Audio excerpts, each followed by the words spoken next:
this DK versus BNK best of 5 of you, Atlas. Yep, here we go into the draft for game number 1 of this fearless best of 5. But I would recommend perhaps a little bit of fear, some mild trepidation, because things could get weird here in this draft. First off, though, we are going to see the Rumble banned away. Cannot nerf him enough, apparently.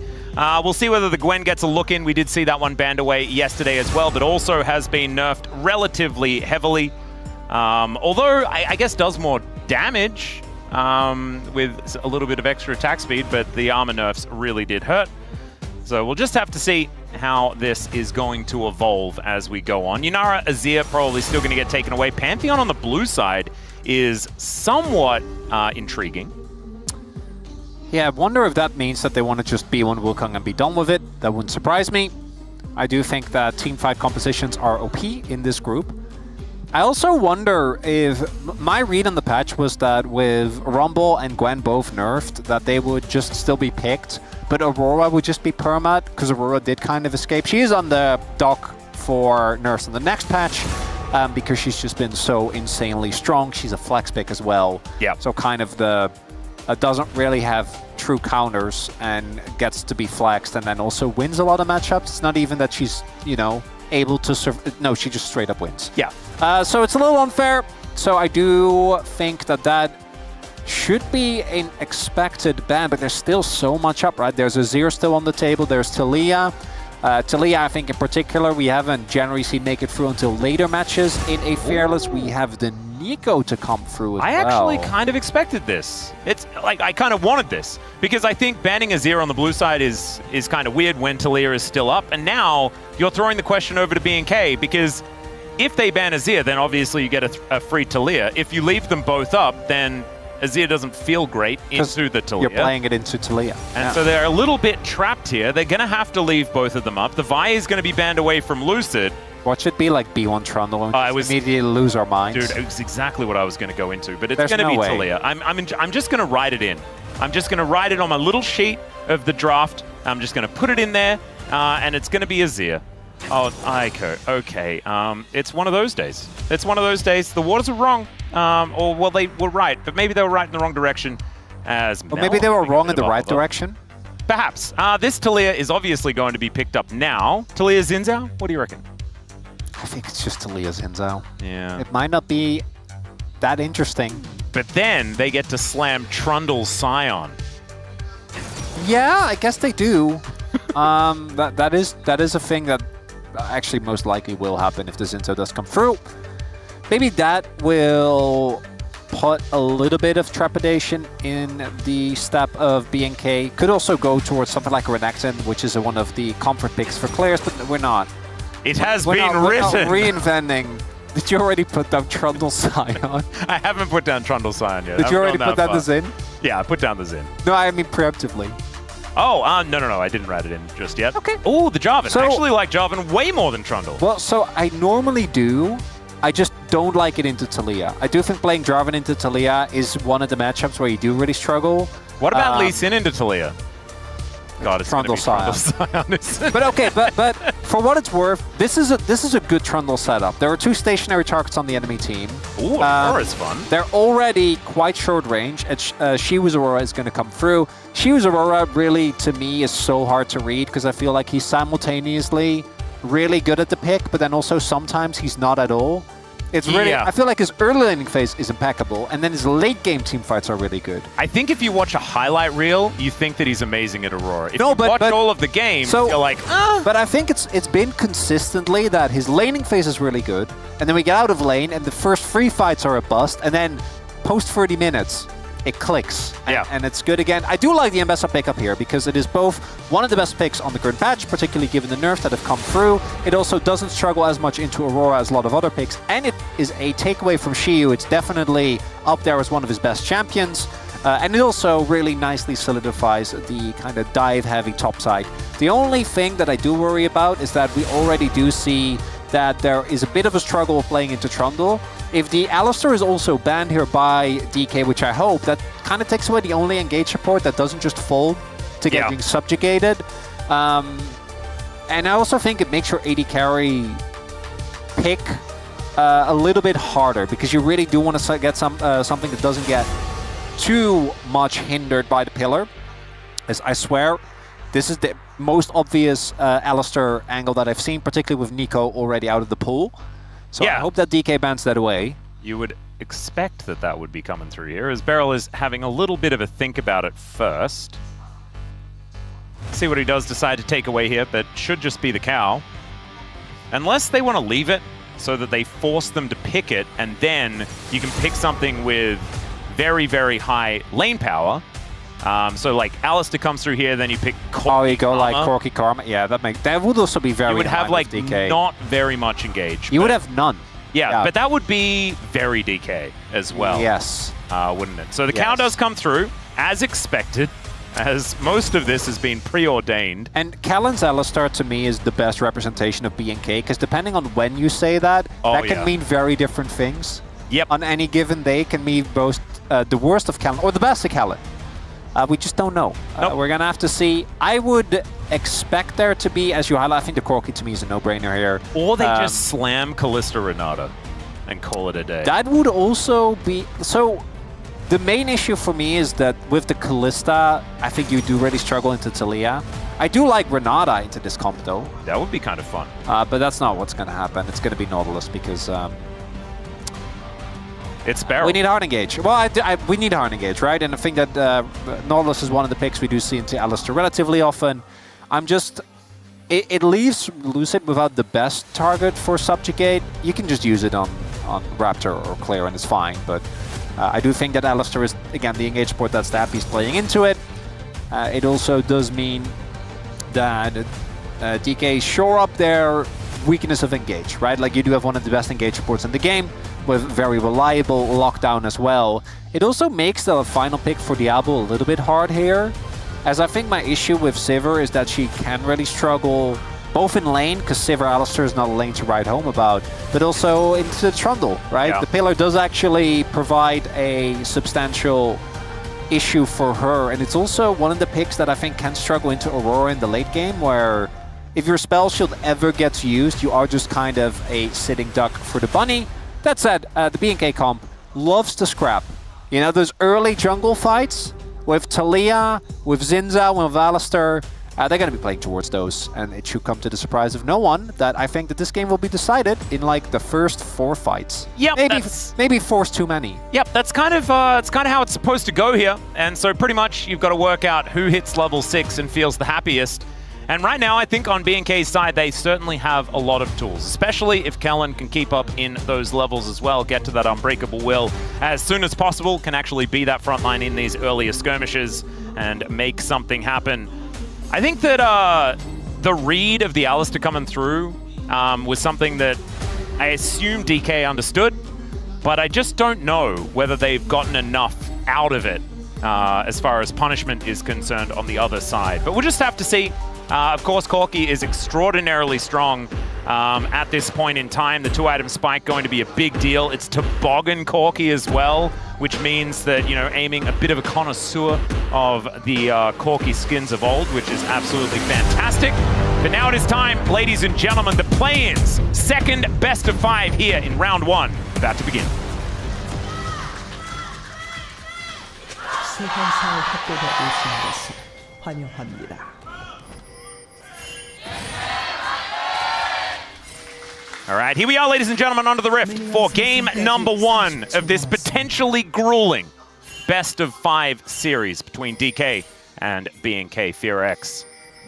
We'll see who's going to be able to strike first and pick up that first victory. We know yesterday that it ain't over until it's over, right? Because yesterday, 2-0 for Nongshim, looked like the bros had barely even shown up, and then 2 games back-to-back before unceremoniously being crushed. That was pretty cool out of the pros. So it does mean whatever happens in these first couple of games may not necessarily mean that we have any full information as, Beryl, are we okay? He's okay, because he's got Flash, but deciding that he's not going to use it for now.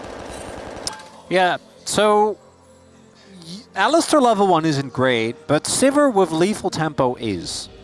Yeah, and so, she has a passive that lets her walk fast. And obviously the bigger issue there was that normally I think you would see Aiming and Barrel play a lot more aggressive to try and match. but they couldn't because they did know that Raptor and Vikla were in the area, so they couldn't really commit. Kind of leading to a lose-lose situation. We're flash polving, but then Beryl in with the flash as well as Diablo gets the barrier. The flash comes through to allow Diablo to escape, but now he's going to have to go home. The DK answer just too good here as aiming, like you say, with that flash available, is always deadly if Diablo steps up too far. Oh, even a single ricochet, very scary now. Yeah. If Diablo dies there, obviously the lane is in shambles, but instead he gets to drink his pots. And now aiming is actually at a decent risk. There's no summoners available though, so this will be very telegraphed. Yeah. He should be able to hit two if they'll let him. Well, the hook is going to come through here as Kellen is going to try and walk this one out. This is kind of embarrassing and weird. It's a bit of a strange scenario. As the headbutt comes through, there's the flash forward aiming. Kind of gets caught on minions, but still gets that first blood. The back comes through for Diablo to get him out of there, but I wouldn't put this in the pros column for BNK FEARX, I don't think. Not ideal. I understand wanting to zone... Okay, let me finish my sentence, Atlas. Sorry. I understand wanting to zone aiming off, but I think because he has flash and you don't, unless he massively messes up, he should never, ever actually die. Because... he does have flash. Well, he did, right? Which is why I don't think that you can go that far forward, because he still has flash. I get wanting to zone him off the experience, trying to deny him as much as possible. But instead, they underestimate Beryl's damage, funnily enough, who just kind of whacks away at them on Nautilus, as this was spotted, do note. Yep.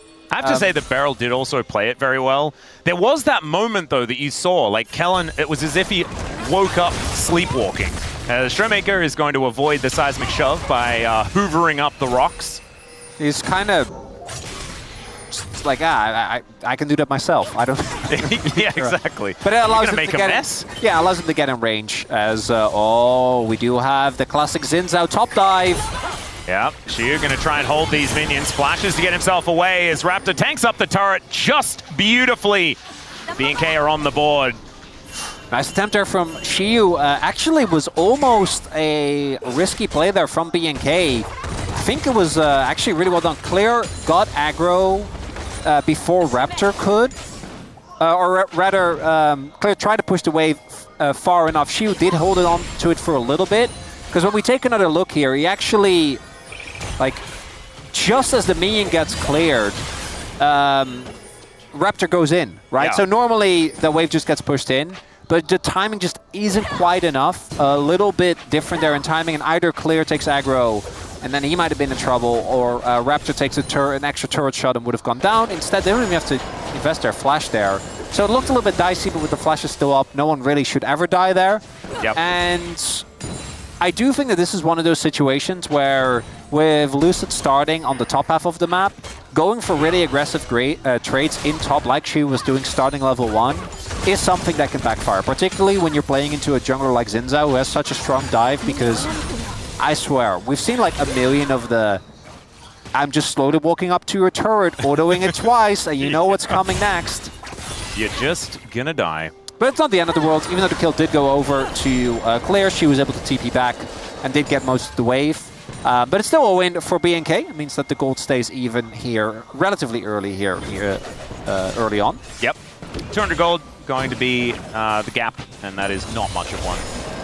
You wouldn't even need a warning, I don't think, King's Cross Station to mind it at this point in time. Because we do have Lucid coming on over. Hello. His baseball bat to take down the ward.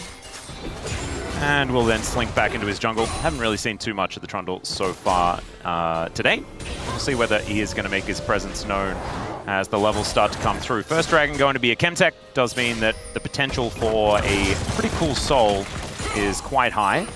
I do like that we've seen Sivir be very often used as, you know, like the classic, the fountain laser special, you know? Yep. We go 6 items and we just try and 1v9 the fight. I think it also, we have seen it work more, and that's the reason why, besides its lane match being pretty solid, I think it has come back. You can also just play it as at level 6, when the rest of my dive bomb goes in, I press R. Yep. And then I'm just kind of boomerang blading and you know, throwing some ricochets from behind. which is also definitely how BNK is going to play this. As we do have some early posturing towards this objective, but very quickly disengaged from there. yeah, because they remember down. Aiming is actually in the 1v2. Clear is 6 now, so Aiming does need to be a lot more careful than it was before. But there was also Kellen towards the top side of the map. Now, if DK would have committed, Kellen probably would have TP'd to Dragon. So they're not actually going to commit too much, and Clear should, with his TP still up, be able to make it towards his bot wave without too much of a hassle. And Diablo's already basically here to answer the wave, right? As Clear does not get the back end, though. Yeah. Will be going straight back, but is now back in the lane matchup where he wants to be with a Hex Drinker. It's just going to be a plate for DK. Yeah, things kind of going okay on either side, but you do see that Xiu does have a decent CS margin that is going to keep things competitive between the two top laners. After the first kill for BNK did go over to the Ambassador. Certainly where they wanted that, but Xiu does now have the burn-in and all that sort of stuff, feeling pretty good about it. As you can see, Lucid was slinking up towards that top side, gonna grab this crab and then look for maybe these grubs in 10 seconds time. Aiming taking a decent chunk of damage here though. Does need to be a little careful. Now grabs himself some rockets. Doesn't hit the first one as Beryl decides that he wants to go in. And here are these grubs. Let's see what Lucid's gonna be able to do as Raptor is gonna show himself, clears out this ward. As a hook onto a minion. Beryl really didn't like that minion. Oh, Talia does have the wall, is roaming towards this top side. And there's the flash up pole from Kellen as Lucid does need to flash to get himself out of the way. Kellen is relatively low, only level 4. As Vikla now looking to clear out some vision himself. Lucid looking to rotate over. Showmaker comes in, rocks it down. Have to flash. Yep. There's no seismic shove to land, so does have to flash to get himself out of the way. That is a big tool now missing. The wall down as well. That should mean that Lucid can just come over, take these grubs. As is an ulti onto Xiu. Let's see whether he can get out of this one. He is Aurora, so it should be all right. Clear misses a button. And just going to put a bit of fear of death into Xiu here as he clears out the wave. Yeah, Xiu, unbothered, not going to be able to actually win that trade. He knows as well with the Hex Drinker done for Clear. And as it turns out, that topside play, they got Lucid's flash, but Lucid got the, Lucid and Showmaker, I should say, then got the follow-up collapse onto Vikla as a punish for his attempted roam. Already the ward clear, I feel like if he didn't clear the ward, he probably could have just walked back to lane and be fine. And it's going to be 2 grubs going over to DK, and a single one going over to BNK. Yep. So that is going to be one objective over to DK. The dragon still hasn't been touched. As, of course, Raptor did go over there. We did have that extraordinarily long-lived Chemtech Drake, yeah. And Dundun told us that it's pretty scary. This is also scary, though, as Aiming looking to try and take down the cow, but Beryl is also in trouble. Diablo now flashing to follow Beryl, who decided that he wanted to go into that brush to die. And now Raptor's coming in, but Diablo's in so much trouble. The barriers come through, and there is the auto to pick it up. Not sure about the flash there from Aiming, but picking up a double feels fantastic. Yeah, I think Aiming flashed there to ensure he would have gotten the kill, right? Like, he knows he's dead. He sees the Xin Zhao. As we know, was just a little bit too... He would have... he already got the kill. Yep. But that's... I'm gonna imagine why he flashed, because... I don't blame him. He got a double kill. Yeah, Beryl's flash to me is a lot more funny. As this initial play, very nicely done. We've seen people underestimate this Corki damage time and time again. Beryl, I don't know, buddy. I guess he got Diablo's flash, so... That's probably what he was looking for. Yeah. And they're Aiming. Oh. He does have to pay with his life as the hook buffer, but he doesn't have flash. Yeah, he's still very dead. So Beryl is going to die. It's Kellen that locks down that kill. It's Mortal Kombat. If only he had flash. Yeah. If only also he wasn't there in front of 4 people. That could have also been a positive. But we don't know how that occurred. I think that was just a trap being set up, right? And looking, they got the dragon, so that might have just been a... Oh, teleport's coming in here. Raptor. Yeah, could be in a lot of trouble. Does have the Crescent Guard. May need to use it. We'll see whether he does. As he doesn't, he just slinks away. Not necessarily out of the woods just yet, because Beryl has come back from the dead and is now looking to take him down. Yeah, that Crescent ain't guarding anything. As down goes the Xin Zhao. That is a TP invested here, so we'll see what Clear is able to get on the cross map. Still a pretty, I think in the long run, even trade. So Beryl is a little bit too far forward. It gets engaged on pretty straightforward, particularly against the Talia. You need to be very mindful of going in like that. Even with the buffer, ends up going down. which is why this ends up being an even trade. Also, I'm not sure, because I think the Drake was taken off screen, right? I think so, yeah. Lucid did just... Which is why I imagine why Beryl was in that position. Maybe backed a little bit late. And this is where we see why Xin Zhao, I think, has struggled into Trundle specifically. Because Pillar is just very annoying. So Raptor, even with, you know, a look at freedom, then walks into Beryl, who'd already respawned, because that's the type of game that we're dealing with here at Dplus. Yep. Which I love. And Beryl is very practiced at respawning. He's very, very good at it. Yes. He's done it many, many times. As Raptor will be grabbing a crab here towards this bottom side. Next objective will be either the Herald or the Dragon, both of them coming up very similar times. And the gold lead is non-existent. It's barely there. There is some feats of strength to look out for, and maybe a bit of a battle here as well. As the pillar goes down once again, Raptor is frustrated by this Trundle. Does have to use the ulti. Yeah, that's old for Pillar. That's a good trade, Dplus. That's a pretty good trade. Yeah. That is a pretty good trade. But I do love that despite all of that, the gold is still ahead for BNK. Yeah, I don't know why that happened. I think it's plates plus... this top wave is probably a large reason for it as well. I mean, I'm actually... Is it just plates? Because, like, I'm not seeing any huge CS discrepancies, except bot, but aiming is still ahead. Yeah, I'm not entirely sure. And we don't necessarily need to know. Well, I mean, yeah, I think it is just they are just 2 plates up, because we can see bot wave is 3 plates on either. 4 plates taken, and then 2 on the top side is all the We figured it out, Dplus. Look at us. We've nailed it. We're so smart. Well, I mean, just as long as you take the time, anyone can figure out a problem. That's what I like. I don't know if that's true. No, it's about patience. I think that depends on the problem. I'm very certain there's problems I wouldn't be able to fix, no matter how much time you give me. Yeah, I mean, there's all that, the you know, difficult science and stuff like that. Yeah, I imagine I would can do that. Take a bit of extra time. But it doesn't mean that you shouldn't try. As all right, Chu going to come on over and take down this cannon minion, and Clear is just being as annoying as possible. This burst damage is starting to stack up, though, now the Leandris is completed for Shu. More of Malmortius going to get a lot of value as, Hook going to connect here onto Diablo. Does stop the ulti, but does do a lot of damage here to aiming. Wall comes down. Nice seismic shove as they're looking for the dive. The barrier gets so much done, though, and Fickler is just dead. Kellen now looking for the wraparound, finds a head up hold. Wind becomes lightning as aiming is just standing his ground, but he will die in the end. Beryl goes down as well, and BNK avenge their mid laner. Actually, a huge win there for BNK. It looked like, with Vikla unceremoniously dying, the play was a bit of a disaster, but I don't think DK was ready for quite how many people were going to be there.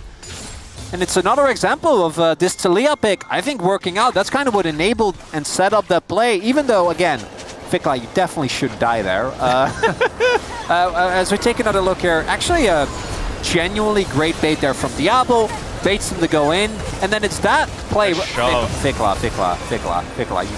Yeah, we didn't quite need to. He had flash. Yeah. It doesn't matter though, because it's still there. A member up, as Lucid is on the top of the map, not really able to impact whatsoever, and Showmaker is never going to be able to match. So that is a lot of impact being found by that mid-jungle duo of Raptor and Vikla. And imagine how good that would have been if they didn't also give up a kill for some. Yeah, it would have, but it allows things to stay relatively even. As Beryl is throwing a hook at Clear. He's winning, 4 levels down. As he generally would. Aiming is also Valkyrieing towards him. Raptor's going to turn up, and Beryl may just be dead, guys. Yeah, public execution going to come on through, and it was definitely an execution. Do you know what he was doing, though? Buying time. So they could take the dragon. Double dragon, so incredibly important. It's a Hextech soul as well. Beryl just 2 steps ahead. He could have done that without dying. He could have just waited in the brush and But he demonstrated that he had the commitment to die for the cause, and sometimes that's even more important. We're quite deep here, Yeah, Raptor is pretty far forward. Does like to use his ultimate, and is going to do so again. Kellen may need to use his as well, and he does so as we're going between the worlds, and she was just going to put the cow in the ground, aiming now Valkyrieing after Clear, who flashes away, and Lucid going to have to disengage from this one as Diablo does turn up. Now Raptor's coming back around, but remember, he doesn't have the ulti anymore. The flash forward from aiming will secure the kill onto the Xin Zhao. Now the wall is going to serve as disengage. And Shiyu is going to buffer that one nicely. Beryl, if you had hit that hook, you would be dead.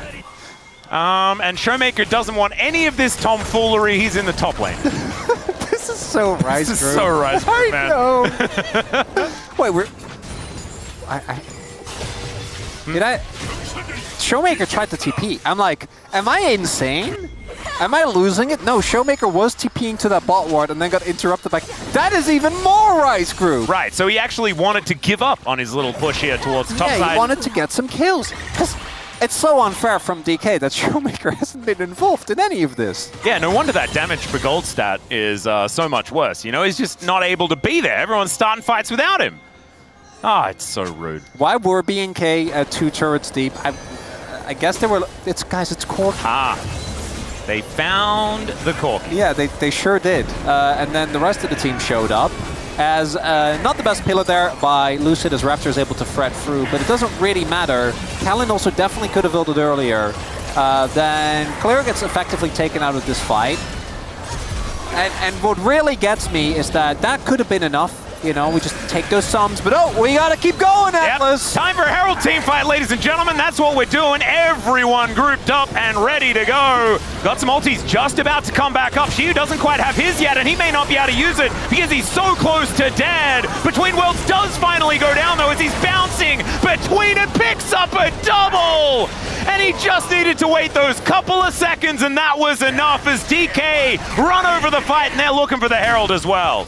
And the bunny just bouncing around the team fight, kind of throwing off BNK. Even if she ended up dying, I think that would have been good with the amount of damage he was able to do, but... Well, the thing is, he almost died before his ulti came off cooldown. If they had have been able to burst him down and take it out, then that could have been a big deal, but... I'm just shocked you haven't claimed that one for Beryl yet, because it was his redemption that actually kept him alive. Well, I assumed everyone knew that. You know, I was trying to add to the nuance. As we take another look, as Beryl does miss his hook onto Kalin, which is what allows him to engage. This time the buffer doesn't quite come through, but Shiyu flashes out.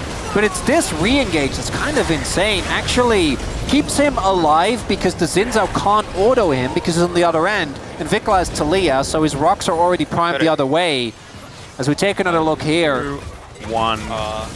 And actually just has it up when he needs it. It's pretty impressive. Good use of the stealth there as well.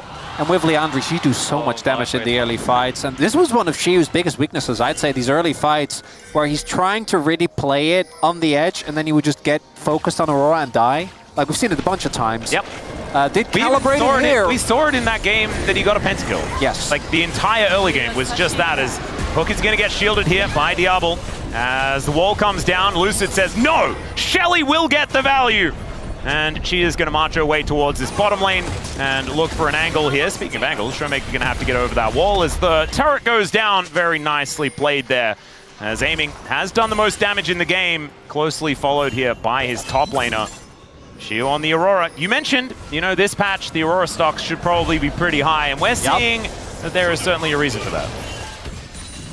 And now we have our first, I'd say, like, actually growing lead that we've had in the game thus far. I feel like it's been very back and forth. Yeah. And let's be real, in Rise Group terms, this lead might as well not exist. Yeah. I think we need to be upfront about that as well. As there is the IE done for Diablo. And this next fight might decide the game, because if Soul Point goes over, MDK win the fight, I think that could very well be it for, you know, reasonable League of Legends. I don't know about Rise Group. Yeah, I like that we're applying some Legend Group knowledge, thinking, you know, to this Rise Group game. But now Kellen could find himself in a bunch of trouble. Wow! Aiming's burst damage, just absurd. And Kellen, you got to press that R button way earlier, buddy. Yeah, that's what I learned from this. I really do think that our Alistairs, and we see this with really any engaged supports, as good Wanting as to use your ult as a cleanse is sometimes bait. Well, but I mean more so, Redemption doesn't make you that tanky, unfortunately. And everyone is also not running Aftershock. So I'm going to say, and give a charitable interpretation and say, it's the muscle memory from years of Aftershock and building tanky items, you know? Yeah. Yeah. It just means that Beryl and Kalin are just dying a whole lot. Also, I don't know, this doesn't seem to be a problem for Legend Group supports, but... It's weird, that. It's weird. But I'm not So sure. that's just the Hextech Soul Point. Yeah. Is that just it? Well, no. But it's close. It's good. It's definitely... For DK. It's good for DK. We're going to say that. Now, but anything is throwable with a strong enough arm. All they need, BNK, is one pick, because their single pick is absolutely ludicrous.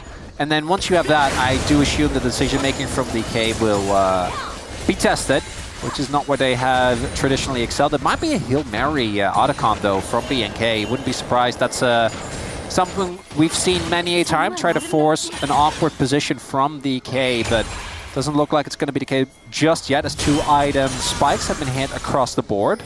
Yep. The most important one, of course, for aiming on this Corki with the Trinity Force and Neuromancer Transformation. It's going to mean that he is very, very scary. Diablo has done a decent job keeping up, despite the fact that he doesn't have 6 kills. Yeah, the Ko makes a big difference there. Yep. As well as the plates. That Barrel. Well, Barrel. Well, that's actually a big deal. They could try and make an Otacon play off of that. Well, now we've also got aiming possibly getting caught out of position here as Diablo. Oh my god, the damage here from aiming doesn't find the rocket, but still gets the kill onto Diablo. They do kill aiming, so it is a 2-for-1 in the end, in the extended trade. I think without Diablo, I don't know if they really want to make that Otacon play, but that is very big. That's 2 sums gone on aiming. Yeah, a lot of extra money, as Diablo also was able to pick up the kill. Very important stuff here, both of them killing one another, but you can see that that gold gap has shrunk by about 400. As, yeah, Barrel, that pedal, man. Pedals are really important, Chronicler, I'll have you know. And so now it's like, it's Barrel for pedal is the trade. Now I understand. Barrel for pedal. Yeah. As actually a really nice flash there from Diablo, which if it was the pure 1v1, I think would have won him it. Because aiming, I think with that, Rock would have killed him. Instead, Diablo would have stayed alive, but there was also a Trundle in the mix that did just chomp him. That is still a trade up, though, for BNK, I would say, because of the shutdown, because of the sums being gone. Sums being gone on Diablo is a big deal, though, because there is an Azir and a Trundle and an Aurora on the enemy team. And the Aurora is very big. The Trundle is also in possession of Pillar, which is just, frankly, annoying if you're Sivir without Flash. And I wouldn't be surprised if DK just start up Otacon and try to send everything onto Diablo. Yep. You said there's an Azir. He has 1 out of 12 kill participation in this game. Yep. It's not, he hasn't been very present. He hasn't been involved, no. But no, he has been hoovering up the red dots. As we can see there towards the top side, red dots exist, and then red dots go away. Nice work for the Azir. Also, controlling this Otacon pit, which is going to be the most important thing that DK are looking out for until this 1.5 minutes is up, and then it becomes the Hextech Soul. Ooh, I think it was a temple barrier there from Barrel. Aha. The good old let's get the flashback. Does manage to do that here, as Shiu is just chasing after Clear. Going to try and get around the spells onto him. There it is. He has Maul finished, by the way. Yeah. But there's 2 items here on Shiu, and does have a decent amount of pen. Yeah, but Bloodletters as well as the upgraded Sword Pen boots. It is not the most fun. Nope. So, Hextech Soul fight? Yeah, I think that's probably what we're looking for, as the Otacon fight never really happened. We saw yesterday some serious Otacon prowess out of Noxim. I like this from DK, actually, because they don't need to care about Dragon. That's exactly right. They are not going to do it. They did get rid of the little. I mean, you set up a vision trap there, right? Showmaker also froze down the pink ward, which means that right now they don't have vision. The question mark plays are going to go through, and now it's kind of a win-win because either you might be able to pick up Otacon for just a single Drake, which you're very happy with, or BNK feel like they need to defend the Otacon and it might set up a big trap as Showmaker. I was kind of expecting him to maybe wait and try and set up something, but the poke is going to come through. Yeah, there is the seismic shove onto Lucid, trying to get his health back, and in goes Clear, finding an angle onto Showmaker right now. Diablo so incredibly low though, and Clear can't frontline, and now it's Amy finding the double with the rocket. This guy is really on form today. Amy is just so bloodthirsty. And it feels like so many of DK's... okay, Showmaker's like, oh, I like this fighting thing. Oh, okay. I'm involved! PvP! Okay! So that's Soul. That might very well just be game, which is a little bit anticlimactic, but let me break that down. For Please. DK in particular, so many of their fights this split have been either Barrel or Lucid goes in, gets focused, and dies. And then the fight is just over. And they've learned to harness that power. Because I feel like now, and obviously I'm somewhat memeing, but it does really feel like in situations like that, it's about how much you can get out of it. We actually saw Nongshim do this yesterday, as I'm sure Barrel is just gonna go down here. Well, he's fighting two people. Showmaker is looking to make his way over. Barrel will flash towards him here, but Raptor's still gonna be able to finish him off. Jungle for support, probably worthwhile if they're able to get this kill. As Crescent Guard comes on through and Showmaker is able to lock that one down. Now Lucid's found Kellen, who does press the R button early. You love to see it. Gets the headbutt back onto Lucid as well, who flashes out of the way to avoid being shoved to his death. But that is going to be that 1-for-1 trade, but it's so much better here for DK. That's important though, because if Lucid goes down, they can't go for the objective, but because he doesn't... Oh man, this comp does so much damage to Baron as well, it's kind of obscene. It is. As attempted, that's Aurora, guys. Yep. And he is just going to go between the worlds here. Vikla does pop off the wall, but that seismic shove left a lot to be desired. In the meantime, the Baron will be taken down, and Clear finds himself in such an awkward position. Diablo, wow, it's a battle for who can be in the most awkward position. Diablo's going to take the award. Just after getting another reward today. That's pretty cool. As Kellen, he's also dead, and Showmaker going to finish that one off, sends his Sand Soldiers forward. And yeah, this is all over but the crying as DK looking to mop things up. DK game one, coming in strong in this best of 5 Atlas. As everyone knows, doesn't really tell us too much, but it does feel like in this first game, a little bit of a back and forth early on. And credit again, I think, to the fact that Vikla was able to make a much bigger impact than Showmaker. But when it got to the actual fights, it wasn't really ever close. I feel like the 5v5s have been, and the skirmishes have been very in favor. As, oh my god, Shiu just went Storm Surge. Okay. I mean, he is really fed, so I kind of get it. Well, now he's just going to have to rely on some stealth. Oh, he squalled him! He's just going to be fine, yeah. I love it's like the effect on...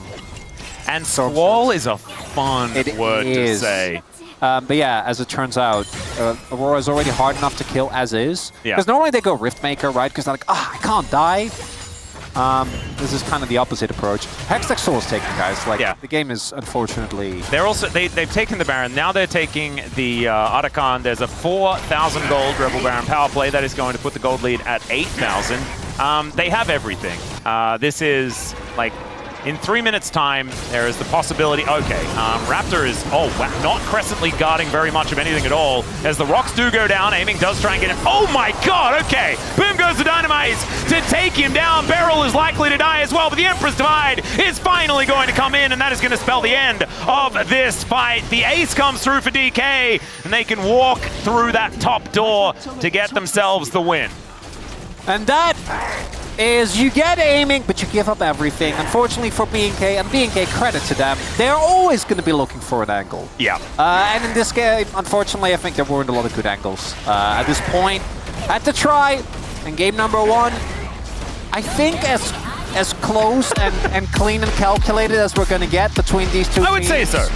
I love the zoom in on Barrel. He did definitely...